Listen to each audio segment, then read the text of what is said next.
Nigel, you have one of the worst attendance records in the European Parliament, and when you're a member of the Fisheries Committee, you only attended one meeting in 3 years. Yet you continue to draw your MEP's salary and use the generous expenses available. In any other job with an attendance record like that, you'd be given the sack, wouldn't you? Well, listen, dear boy, I've been there for 3 parliaments, all right? In the first parliament, I was there with Cleggers, and the attendance record of Clegg and I was exactly the same. There is a reason why in this parliament my attendance and voting record is down. You may not have noticed it, but I actually had a plane crash back in 2010, which took me out for a few months. Can I ask how is your health now? Because that was a very, very traumatic experience. Yeah, well, I had this big operation in November with some pretty serious disc work done in my lower neck. And I must say, I managed on Wednesday of this week to stand at the podium for an hour free of pain. Wow. So I'm getting there. Yeah, I sent a book to a prisoner recently. And I was a bit surprised that the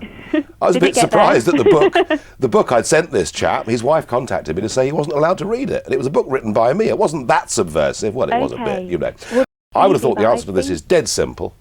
Rather than this being dealt with at a London governmental level, it should be up to the governor of the prison. Okay. You know, if the governor of the prison is happy for the prisoners to have books and his staff have got the time to make sure nothing illicit is getting through, then let them get on with it, it would seem to me. I personally think that the war on drugs was lost many, many years ago, and that the lives of millions of people in Britain are being made miserable by the huge criminal element that surrounds the illicit drug trade. And I do think, you're right, I do think that Portugal does show us that there is perhaps a better, more enlightened way to deal with this. I'm not pro-drugs, by the way, you know, as somebody with teenage children, and I've seen, you know, fairly close to hand the damage that drugs can do to young people. So I hate drugs.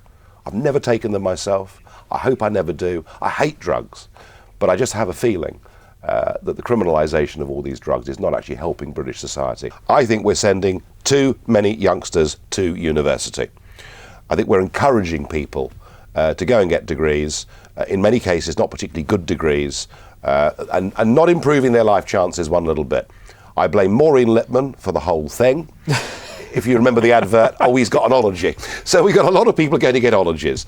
And I think the way we've demeaned in Britain the idea of people learning skills and trades is just stupid.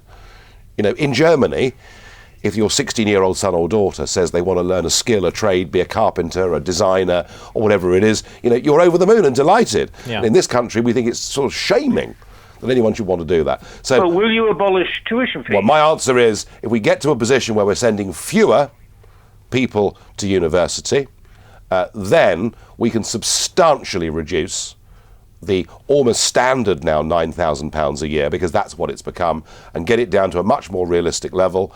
It would be a lovely aspiration to think that we wouldn't have to charge anybody.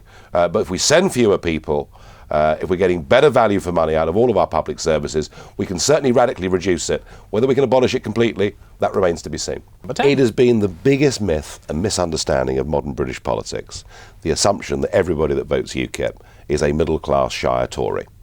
Yes, of course, there are middle-class Shire Tories voting for UKIP in growing numbers. But even faster than that has been our growth amongst working-class voters and supporters. And that is where the real bulk of the increase in the UKIP vote has come from. After that by-election in Eastleigh last year, there was some real analysis done. Only 1 in 3 UKIP voters had voted Tory at the last general election. 2 out of 3 of our voters in Eastleigh had not voted Conservative, and most of them never would as long as they lived, because they were coming to us from old Labour. There are 500,000 switchers from the Liberal Democrats who've come to us since the last election, and most significantly, and perhaps excitingly of all, over 20% of the UKIP vote is coming from people who are non-voters. UKIP will not cost the Conservatives the next election. David Cameron as leader will cost them the next election.